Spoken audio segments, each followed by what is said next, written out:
Assalamualaikum. Jika ada gangguan jangan ke mana-mana ya. Tunggu sehingga gangguan itu habis dan kita akan sambung ya. So Assalamualaikum. Salam sejahtera. Share ramai-ramai video ini dan sertai Telegram saya Regi Jesse Rita Udin. Baik, semalam saya sudah membuat satu live. Dan di dalam live itu, iaitu bahagian pertama dalam dua bahagian yang memperincikan sebab-sebab ringgit dan ekonomi terjejas teruk, saya telah menjelaskan faktor-faktor luaran dan dalaman ya, dari sudut beza kadar faedah Amerika dan Malaysia ya, dan sentuh perkara-perkara yang lazimnya disentuh oleh orang-orang yang membicarakan isu ringgit dengan ekonomi seperti kadar inflasi dan sebagainya. Dan saya telah menjelaskan tang mana fakta dan tang mana auta, dan saya telah menegur kerajaan dan saya telah memberi satu cadangan bagaimana perkara ini boleh diatasi. Jadi anda wajib rujuklah live semalam. So itu bahagian pertama. So ada lagi satu sudut mengapa ekonomi dan ringgit kita terjejas, dan ini sebenarnya kalau kita nak faham, ianya berkaitan dengan asas struktur penubuhan kerajaan ini ya. Bukannya saya sebenarnya dah jelaskan perkara ni. Kalau mereka yang dah lama dengan saya pernah jelaskan perkara ni. Tetapi saya rasa hari ini saya ingin menitik beratkannya sebagai faktor kedua mengapa ringgit dan ekonomi terjejas. Jadi faktor pertama anda rujuk live semalam.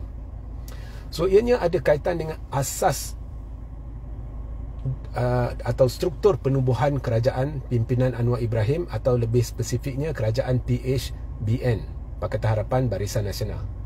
Maknanya jika anda tukar Menteri Kewangan, Menteri Ekonomi, anda lakukan apa sekalipun, faktor kedua yang saya akan bicarakan hari ini ianya tidak akan membawa sebarang kesan, melainkan Anwar melakukan satu pengumuman yang saya akan jelaskan di hujung live ini. Jadi anda tonton sampai habis, dan ini sebenarnya amat penting. Okey. So apa maksud saya? Sekarang ni kita rujuk kepada ekonomi dunia, kita perlu juga rujuk kepada hubungan antara kuasa-kuasa ekonomi dunia. Dan ada dua kuasa ekonomi dunia sekarang yang sedang bertelingkah, yang sedang hubungan antara mereka tidak atau bermasalah. Mereka ada ketegangan, dan benda ini cuba diselindung daripada seluruh dunia, tetapi ketegangan itu ada, iaitu Amerika Syarikat dan China. Dan mungkin ramai tidak sedar bahawa China sudah pun mengatasi Amerika sebagai ekonomi terbesar dunia dari sudut kuasa membeli, purchasing power ya. Sebab apa? Sebab China ada middle class yang terbesar di dunia ya, kelas pertengahan, melibatkan orang yang berpendapatan sederhana, terbesar di dunia. Malah pada tahun 2000 ya, kelas pertengahan, middle class ini di China baru 3% daripada populasi dia. Hari ini populasi China, data terkini saya tidak tahu, anda perlu rujuk, tapi saya masih ingat data 2018. Tahun 2018 populasi China di sekitar 1.4 bilion ya, 1.4 bilion lebih. Aku rasa hari ini dah jauh lebih besar lah. Okey. So pada 2018 populasi China adalah di sekitar 1.4 bilion penduduk. Okey. Kelas pertengahan dia separuh daripada jumlah itu. Maknanya 700 juta lebih penduduk China tergolong sebagai orang yang berpendapatan sederhana. Ya, ini terlalu besar.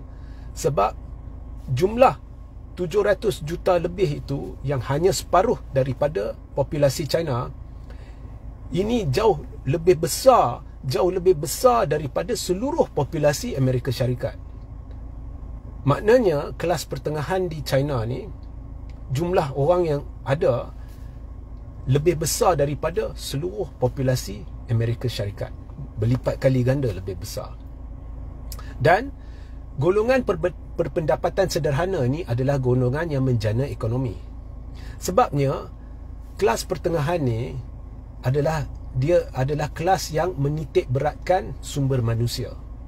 Ya, sama seperti di Malaysia, kelas pertengahan ni kalau ada orang dia ada duit sedikit, ya, bukannya tahap elit, tahap tycoon dan sebagainya, tapi dia ada duit sedikit, dia akan contohnya buka gerai atau buka perniagaan kecil ataupun buka kilang yang kecil, dan dia bergantung kepada sumber manusia. So bila kelas pertengahan ni dia besar, kelas pertengahan ni dia akan memberi tumpuan kepada tenaga manusia, maka peluang pekerjaan banyak. Dan kelas pertengahan ni lazimnya dia terdiri daripada mereka yang suka simpan duit. Dia belanja, tapi dia belanja pada tahap tertentu dan kemudian dia simpan duit. Tapi peluang pekerjaan ada. Dan kelas pertengahan ni bila dia besar, dia akan menimbulkan inovasi, menjana inovasi. Ada inovasi, banyak inovasi. Mengapa ada banyak inovasi, idea-idea baru? Sebab apa? Bila ada seseorang tu dia ada duit yang lebih banyak, dia nak berniaga sendiri atau dia nak membuka syarikat sendiri, dia akan menceburi bidang yang tidak bersaing dengan elit-elit, kerana bila sudah ada monopoli oleh golongan, bila ada monopoli golongan atasan, anda tidak boleh bersaing. Jadi mereka akan cari benda yang mereka boleh buat tanpa bersaing dengan orang yang sudah ada monopoli. Okay? So mereka akan mencari idea baru dan di situ berlaku inovasi. Bila berlaku inovasi, makin banyak peluang menjana ekonomi, peluang pekerjaan, makin banyak ciptaan baru dan sebagainya yang berlaku yang baik untuk ekonomi. Ya. So pendek kata, kelas pertengahan ni, orang yang berpendapatan sederhana ni, jika dia besar, ianya akan makin menjana ekonomi negara, baik bagi ekonomi negara. Orang akan ada kerja, kemudian banyak perniagaan-perniagaan baru yang akan wujud.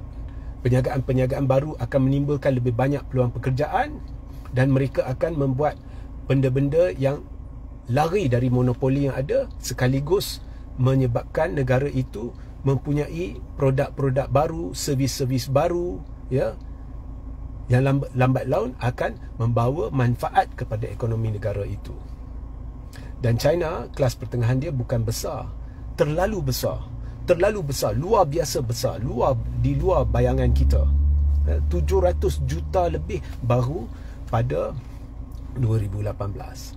So bila kelas pertengahan ni terlalu besar sampai jumlah orang terlibat ni jauh lebih besar daripada jumlah populasi di Amerika, maka negara-negara lain tak boleh bersaing. Dia tak boleh bersaing, dia tak boleh buat apa.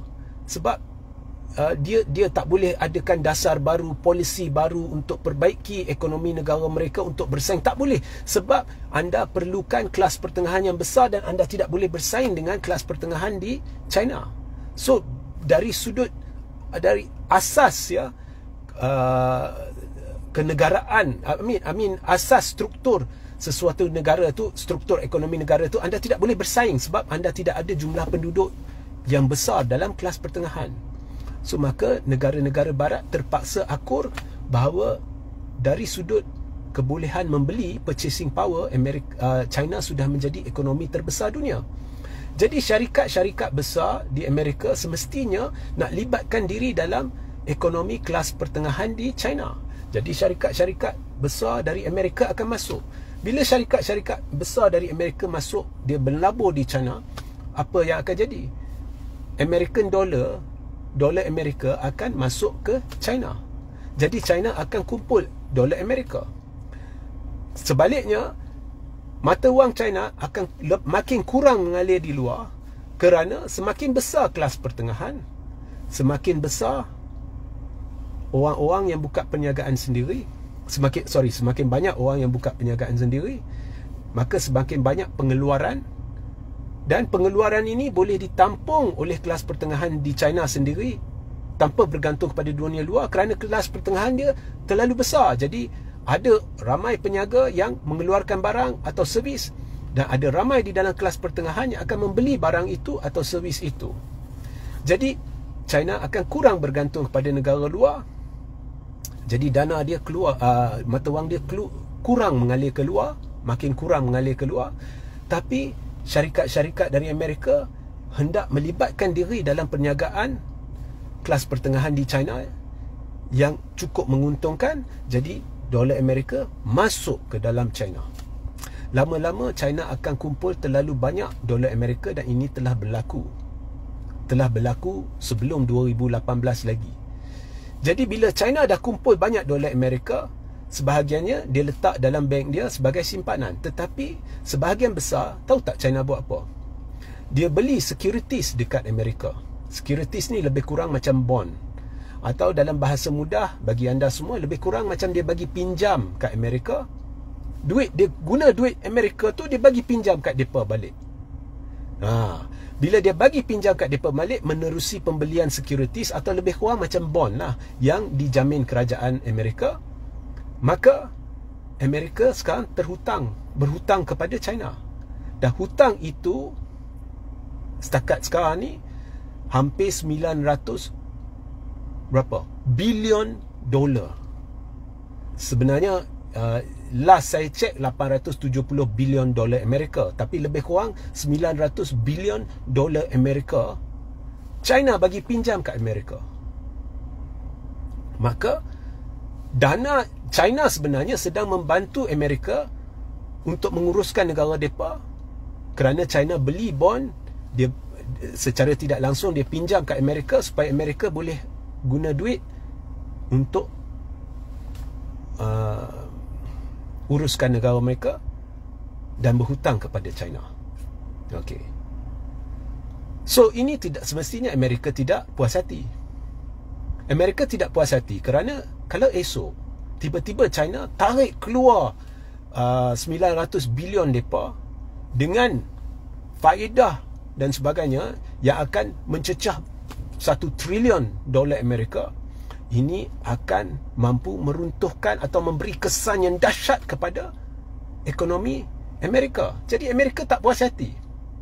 Jadi Amerika dengan China kini berada dalam suasana cukup tegang. Lebih-lebih lagi, Amerika sudah tahu bahawa China sedang berbincang dengan India, sedang berbincang dengan Rusia dan beberapa negara lain untuk mewujudkan mata wang baru untuk lari dari dana Amerika. Okey. So, ini adalah masalah besar buat Amerika. Jadi Amerika buat apa? Masa zaman pentadbiran Pak Lah atau Tun Abdullah Badawi pada 2004, tahu tak Amerika wujudkan satu cadangan Regional Maritime Security Initiative.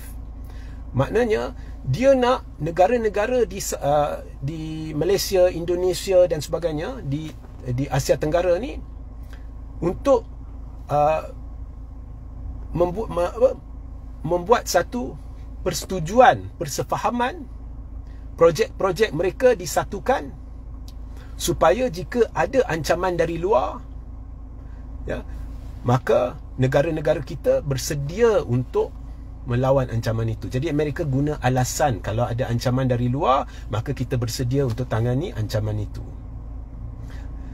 Now, Indonesia tak puas hati, Malaysia tak puas hati, Pak Lah tak puas hati. Sebab mereka lihat ini adalah usaha halus dari Amerika untuk campur tangan dalam politik dan pentadbiran negara. Jadi mereka tolak. Mereka tolak bulat-bulat. Tetapi berdasarkan pemahaman saya, walaupun Amerika sudah tidak lagi membincangkan inisiatif yang saya sebut tadi, tetapi mereka ada minat untuk teruskan inisiatif Regional Maritime Security ini kerana mereka hendak kapal-kapal mereka, especially kapal-kapal perang mereka, berada di sekitar Laut Cina Selatan dan Selat Melaka. Selat Melaka ni cukup penting bagi Amerika. Mengapa? Kerana 90% ya, 90% daripada minyak mentah yang ada di kapal-kapal yang perdagangan di Laut Cina Selatan, dia akan transit dekat Selat Melaka. Dan pembeli terbesar minyak mentah ni siapa? China. malah China sudah atasi Amerika, the biggest crude oil purchaser in the world. Jadi Selat Melaka ni amat penting bagi China. So kapal-kapal yang bawa minyak ni dia transit dekat China. Transit dekat Selat Melaka, dan Selat Melaka ni laluan transit yang terpenting di dunia. Jadi orang-orang Amerika ni, itulah tumpuan dia. Sebab jika mereka boleh kenakan satu cukai security tax, maknanya dia ada kapal-kapal, dia kononnya nak bantu untuk tangkis serangan daripada mana-mana pihak luar untuk tujuan keselamatan kononnya rantau ini. Dan untuk itu dia kenakan satu cukai, harga minyak yang sampai ke China ni akan melonjak. Secara tidak langsung mereka korek balik dana daripada China. Mereka nak sukarkan perdagangan bagi China. Jadi Selat Melaka ni amat penting. So inilah antara inisiatif yang sedang dilakukan oleh Amerika. Nah, masa Pak Lah dia boleh tolak. Sekarang ni adakah kerajaan atau pentadbiran yang ada sekarang ni mampu tolak jika esok Amerika datang, esok katakan dia datang dan dia bincang balik, kita nak lakukan kita nak hidupkan balik perbincangan ini regional maritime security. Itu jadi tanda soal. Kerana apa? Kerana ada pihak yang bimbang bahawa kerajaan ini, khususnya Pakatan Harapan, terhutang budi dengan Amerika. Kenapa? Kerana kita tahu bahawa ada laporan-laporan yang mengatakan Parti Republikan pernah membantu Pakatan Harapan pada ketika ianya pembangkang dulu untuk mengalahkan Barisan Nasional. Ada laporan-laporan, malah ada video-video ucapan yang diberi oleh orang-orang Amerika yang mengatakan ada bantuan pendanaan, bantuan intelligence dan sebagainya. Jadi ada kekhawatiran bahawa mungkin kerajaan terhutang budi. So ini kekhawatiran sahaja. Kita tidak tahu kerajaan terhutang budi ke tidak, tapi kekhawatiran itu tetap ada. Dan lagi satu, ada pengetahuan bahawa Perdana Menteri kita rapat dengan Indonesia. Jadi mungkin pihak Amerika akan cuba dapatkan bantuan Malaysia untuk mendapatkan persetujuan Indonesia supaya Indonesia, Malaysia dan Singapura memang dah sekutu Amerika untuk mewujudkan regional maritime security, dan ini boleh menjurus kepada adanya cukai bagi kapal-kapal minyak yang lalu Selat Melaka, yang ini akan menyukarkan China. Jadi semestinya ini menjadi satu kebimbangan serius buat China. Now, China, kita kalau tidak mendapat manfaat ekonomi dari China, kita akan tersungkur. Ini hakikat, this is a fact. Tetapi adakah China akan membantu kita? Saya rasa kalau kerajaan-kerajaan sebelum ini, China tidak begitu cemas. Kalau kita kerajaan terdahulu lakukan perniagaan dengan Amerika, dia tak cemas. Sebab China faham kita, seluruh dunia melakukan perniagaan dengan Amerika, itu tidak semestinya bermakna kita sekutu Amerika. Tetapi dalam pentadbiran ini, buat kali pertama, saya berpendapat isu adakah kerajaan Malaysia merupakan sekutu Amerika akan menjadi pertimbangan utama. Sebab sejarah Pakatan Harapan dan juga insiden-insiden tertentu yang telah berlaku yang menimbulkan tanda soal. Jadi semestinya kalau China hendak berurusan dengan Malaysia, dia nak fikirkan dahulu, adakah saya berurusan dengan Malaysia seperti dulu-dulu yang bebas, yang tidak berpihak, ya, dia tidak berpihak kepada Amerika maupun China, dia duduk di tengah, ataupun adakah kami tengah berurusan dengan Malaysia yang berpihak kepada Amerika. Itu akan membawa kesan yang besar kepada apa jua keputusan China untuk melakukan perniagaan dengan Malaysia. Jadi satu-satunya perkara yang perlu dilakukan oleh Perdana Menteri secepat mungkin untuk memastikan Malaysia tidak terjejas semata-mata kerana China tidak ingin melabur di negara ni, ialah untuk mengisytiharkan bahawa Malaysia ni bukannya sekutu Amerika seperti dulu-dulu. Kita bukan sekutu, dan sekarang pun kita bukan sekutu. Kita bukan bersekutu dengan mana-mana negara, kita neutral. Kita tidak mahu berpihak. Sekali ianya kenyataan ini dibuat secara rasmi, pelaburan China akan masuk, ya. Jangan cerita yang sudah dipersetujui, MOU, macam Anwar cerita hari itu tidak membawa sebarang makna. Kerajaan kita luluskan, itu tidak membawa sebarang makna. Apa yang penting ialah komitmen China berubah menjadi saluran dana terus ke negara kita dan projek yang benar-benar sudah mula. Itulah pelaburan penting untuk menjana ekonomi. Itu tidak akan berlaku dalam kuantiti yang banyak selagi China sanksi terhadap Malaysia. So, satu-satunya perkara yang perlu dilakukan sekarang secepat mungkin ialah isytihar bahawa Malaysia kekal dengan dasar terdahulu, kerajaan-kerajaan terdahulu, iaitu tidak berpihak. Ini penting. Ya, kalau saya adalah salah seorang pemimpin di pentadbiran China, saya akan bimbang perkara ni. Saya akan bimbang.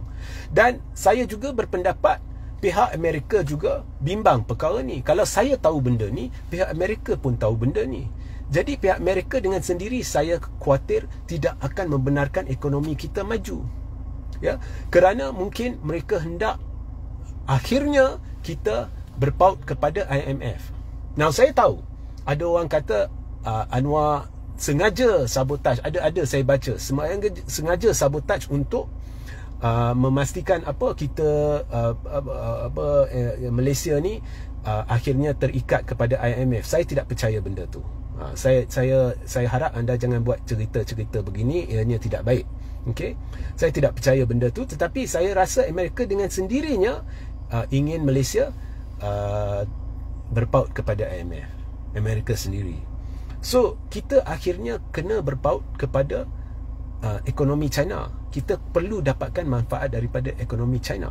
Tetapi untuk dapatkan manfaat daripada ekonomi China, kita perlu tangkis segala kesangsian yang mungkin ada di minda pemimpin-pemimpin China bahawa kita mungkin sekutu Amerika, dengan membuat satu pengisytiharan. Kalau kita benar-benar tidak berpihak, tidak ada sebarang sebab mengapa pengisytiharan itu tidak dapat dilakukan, melainkan kita ada sesuatu yang kita cuba selindungi. Okay. So of course China akan sanksi. China masih ingat dulu kita Anwar cuba bawa masuk IMF. China tahu kerajaan PH yang ada sekarang ni pernah dapat bantuan daripada Amerika masa dia pembangkang dulu. Jadi kita perlu tangkis segala apa kemusykilan yang ada di minda pemimpin China. Saya percaya itu akan jadi satu titik permulaan kepada pemulihan ekonomi kita. So, semalam saya dah bincang isu-isu kadar faedah dan sebagainya yang sudah dibincangkan oleh ramai pihak, tapi ini lagi satu faktor. Selagi pengumuman ini tidak dibuat, maka keberadaan Pakatan Harapan dalam kerajaan akan memudaratkan ekonomi. Kalau dia ada 3 tahun, dalam 3 tahun ni dia akan mudarat. Kalau dia ada 4 tahun dalam kerajaan, 4 tahun ni dia akan mudarat. Itulah yang saya percaya. Ya. So, itu pendapat saya lah. Sehingga kita berjumpa di lain masa. Assalamualaikum, salam sejahtera, salam GBN, salam Malaysia dan salam kuasa ketiga.